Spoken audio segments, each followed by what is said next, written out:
Sa mga hindi pa po nakapag-subscribe sa channel na ito, bakit naman hindi ka nag-subscribe? Magandang araw, Sir Casper. Ako po pala si Melissa, Taubong Negros Occidental.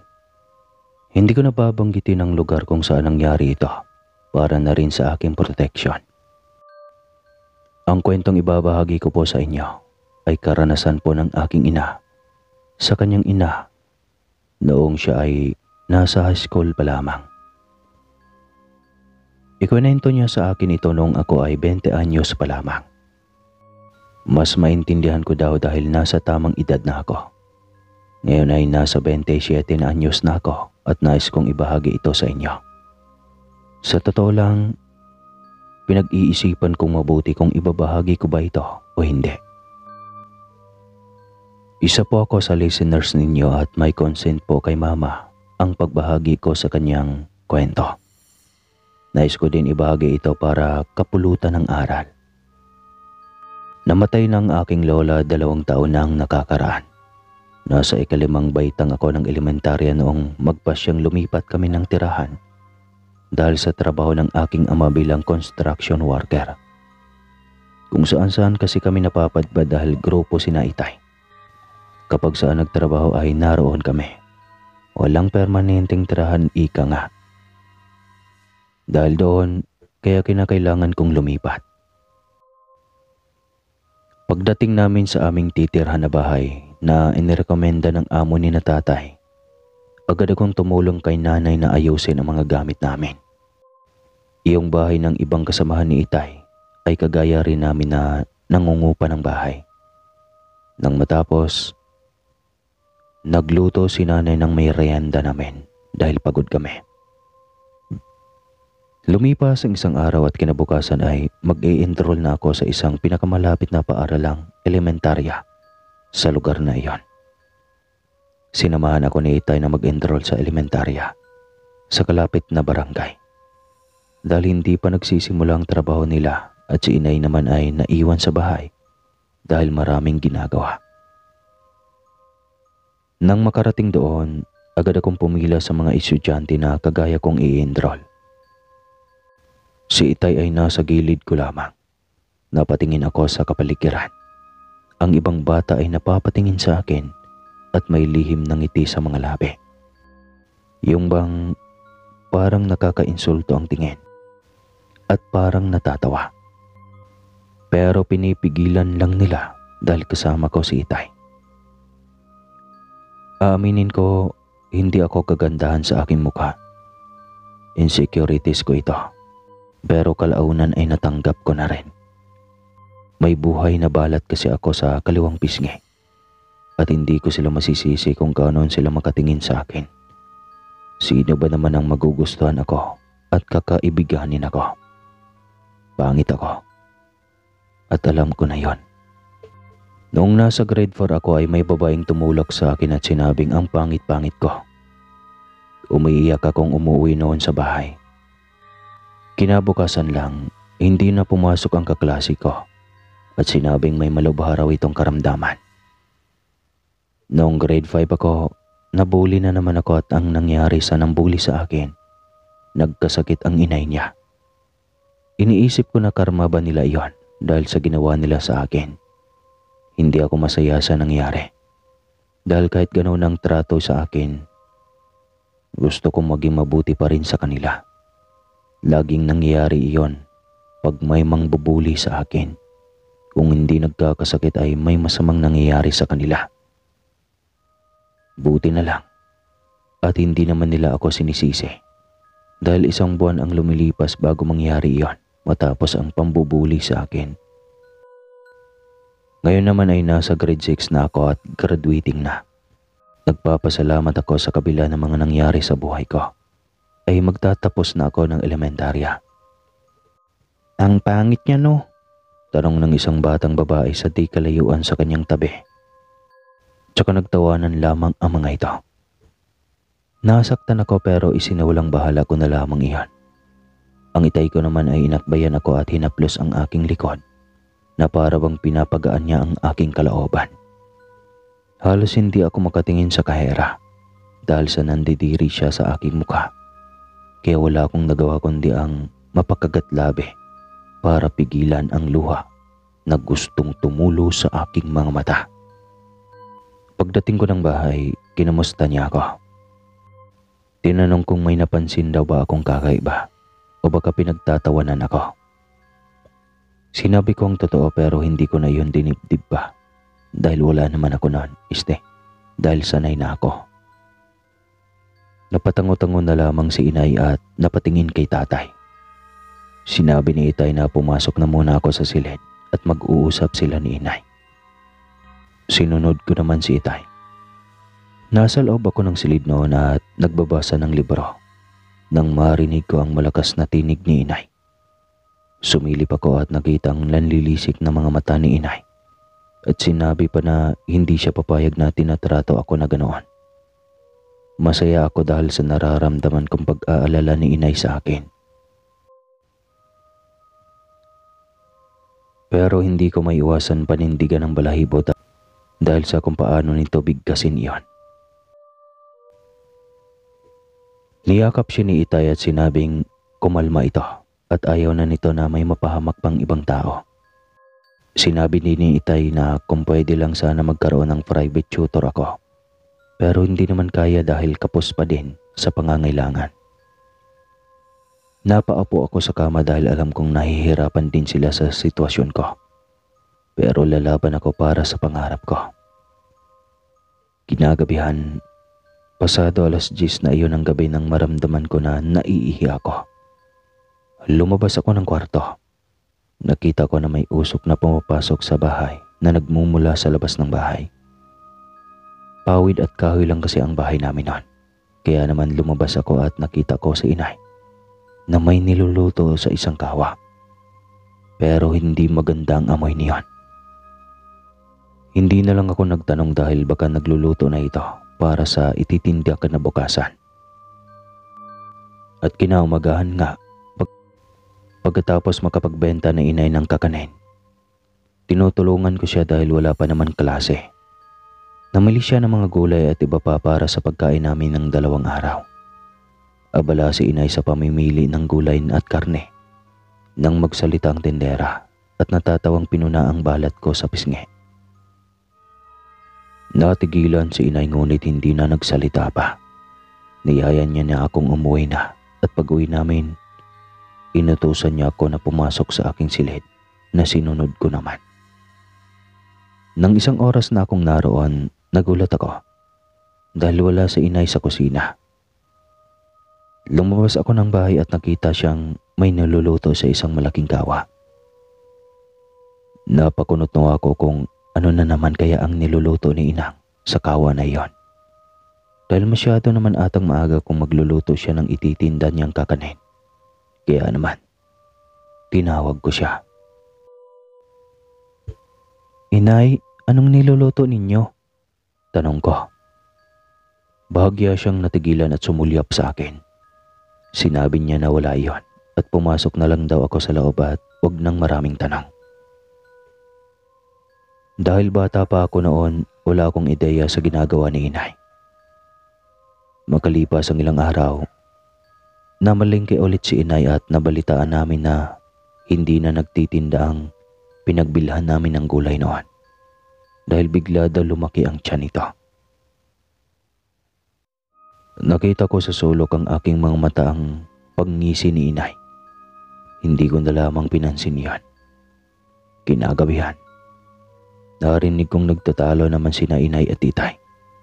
Narinig kong sinabi ni itay na tumigil na raw si inay sa ginagawa niya dahil madami ang napapahamak. At baka masanay ng gusto si inay. At hindi na daw ito iyon matanggal. Lito ako noon. Dahil hindi ko alam kung ano ang ibig sabihin na ipakahulugan ni itay sa mga sinasabi niyang iyon.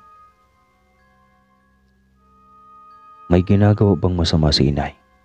May nililihim ba sila sa akin? Kinabukasan, sarilinan kong kinausap si itay nang umalis na si inay para magtapon ng basura. Natigilan siya at nagtaka kung bakit alam ko at umamin ako na narinig ko ang pagtatalo nila kagabi. Ang sabi niya, malalaman ko daw iyon sa tamang panahon.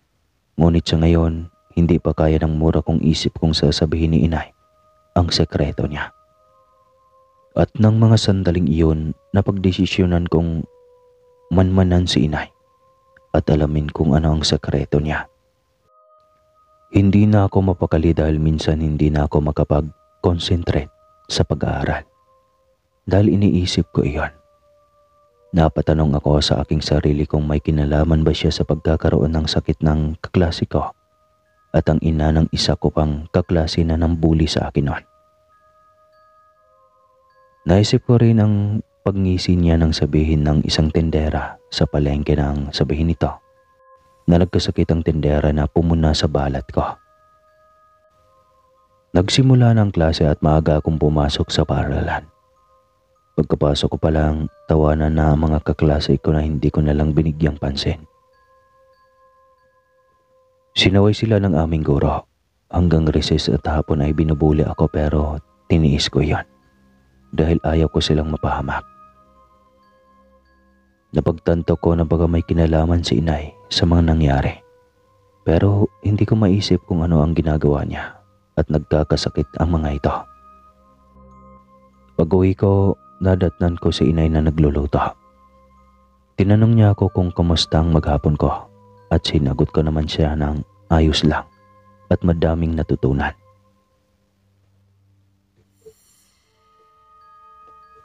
Ngumiti siya pero ramdam ko na hindi siya naniniwala sa mga sinasabi ko. Pero ayos lang iyon. Ang mahalaga, wala siyang malaman. Nang gawing iyon at nasa kama ako, nagdesisyon ako na pumunta sa silid ni na inay at itay. Gusto kong malaman kung ano ang pinag-uusapan nila. Lumabas ako ng silid at nagtungo sa silid nila. Mabuting lalamang at nakaawang iyon. Ididikit ko ang aking tenga sa pintuan. Ngunit hindi iyon nakikita. Narinig ko silang nag-uusap sa mahinang boses at pilit na iniintindi ang pinag-uusapan nila. Narinig kong sinabi ni inay na nahahalata ko na daw ang itinatago niya. Sagot naman ni itay na likas sa akin ang katalinuhan kaya mabilis ako makapick up ng mga nangyayari sa aking paligid. Rinig ko sa boses na inay ang takot na paano kung matuklasan ko ang lihim niya at baka kamuhian ko siya. Ang sagot ni itay na itigil na ni inay ang ginagawang hindi maganda at sasabihin sa akin ang totoo. Tiyak daw na tatanggapin ko iyon dahil ina ko siya. Hindi ko napigilang maluha sa sinabi ni itay. Gusto ni itay na mamuhay sila ng normal. Umiyak si inay dahil ang ginagawa nito ay ipinamana ng kanyang ina at nahihirapan siyang tanggalin iyon dahil nakasanayan na ng katawan. Sumilip ako at nakita silang magkayakap. Naluha ako dahil sa kabila ng lahat, hindi iniwan ni itay si inay. Labis ang pagmamahal nito kay inay, kaya hanga ako sa pag-iibigan nila. Ng mga sandaling iyon na pagdesisyonan kong tanungin siya sa kung ano man ang sekreto niya. Gagawa ko ng paraan para umamin siya. Kinabukasan, umuwi akong punit ang cover ng aking notebook. Kadalasan kasi na chine-check na inay ang aking mga notebook para tignan kung may assignment ba kami para matulungan niya ako. Pagdating ko ay tinanong niya kaagad ako. Sinabi ko na magbibihis lamang ako. Kinuha ko yung notebook ko na napunit at tiyak na magagalit siya dahil napunit iyon. Sa katunayan, ako ang nagpunit niyan. Gusto kong galitin si inay para mapaamin siya sa sekreto niya. Nang ilapag ko sa mesa ang notebook, nagtaka siya dahil wala ang cover ng notebook ko.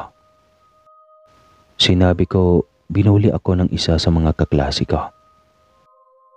Tinanong niya kung ano ang pangalan nito, ngunit hindi sumagot. Pinaulit niya pero hindi ako sumagot. Nang magalit siya, kumuha siya ng pamalo at pinadapa ako tsaka pinalo sa puwet. Nadatna ni Itay na ganoon ang ginagawa ni inay at kaagad naman niyang inawat si inay. At doon ko na tinanong habang umiiyak kung ano ang sekreto ni inay. Umiling si Itay at sinabi na hindi ko pa pwede malaman. Ngunit nagpumilit ako. Kaya napagkasunduan nila Itay na sabihin na sa akin ang totoo na isang mangkukulam si inay na ipinamana ni Lola.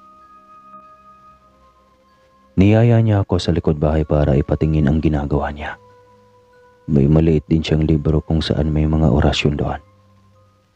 Pinakita niya rin sa akin ang manika na ginagamit niya sa pangkukulam na nakatago sa isang baol. Naiyak ako dahil hindi ko akalain na ang ina na hinangaan ko ay may tinatago palang madilim na sekreto. Humingi siya ng tawad sa ginawa niya dahil sa labis na pagmamahal sa akin at pambubuli sa akin noong bata pa ako. Noong bata ako, nakisuyo siya sa aking lola na ipasa sa kanya ang galing nito sa kulam. Umiyak akong tumako sa aking kwarto hanggang sa makatulog ako. Mag-isa lamang ako ng mga sandaling iyon sa bahay dahil nasa bayan si inay at nasa trabaho naman si Itay.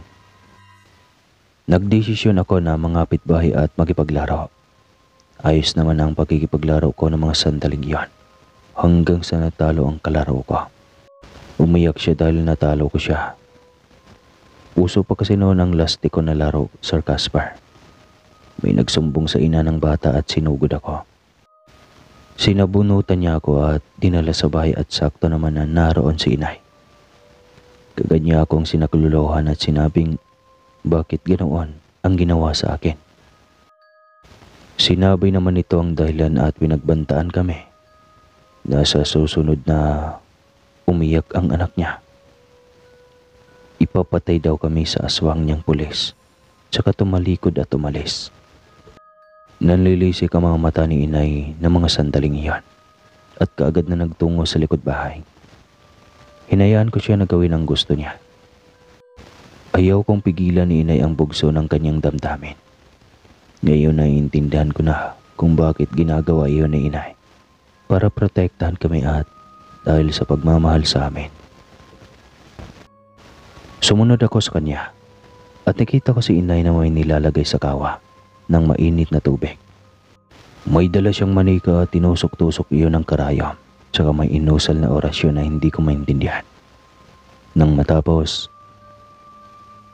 nanghihina si inay na napaupo sa lupa. Dali-dali ko siyang nilapitan. Ngumiti siya sa akin. Hindi na tayo guguluhin anak, sabi niya at hinaplos ang aking pisngi. Nakita ko sa mga mata niyang pagmamahal sa akin. Pagmamahal ng isang tunay na ina. Ganoon pala magmahal ang isang ina. Gagawin ang lahat para sa kanyang minamahal at hindi hayaan na maaapi ng kung sino man. Tinulungan ko siyang makapasok sa loob ng bahay at binigyan siya ng maiinom. Humingi ako ng tawad dahil kung hindi dahil sa akin, hindi nito iyon gagawin. Ngunit nakiusap ako sa kanya na sana pagalingin na niya ang mga nakaratay sa banig ng karamdaman ng mga kinulam niya. Ang sabi niya, namatay na ang mga ito. Umiiyak roon dahil gusto kong magbago sa inay. Ginagawa man niya iyon para sa amin pero mali pa rin iyon. Nangako si inay na hindi na uulitin ang ginawa. Magbabago na daw ito at tuluyan ng iiwan ang nakagawian. Namuhay kami ng normal at ininapon ni inay ang mga ginagamit nito sa pangungulam. Labis ang pasasalamat ni Itay dahil sa tamang panahon nagbago na si inay. Kapag umuwi ako galing sa paaralan, tinatanong niya ako kung kumusta na ako. Sinasabi ko ang totoo pero humihinga lamang siya ng malalim at ngumingiti-ngiti at sinabi sa akin na kaya ko iyon malampasan. Niyakap ko si inay ng mga sandaling iyon.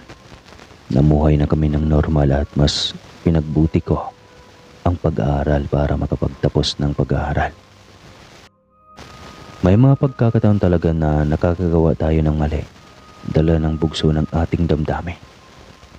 Ngunit hindi pa huli ang lahat para magbago. Nakaya akong paaralin ni na inay at itay sa kolehiyo.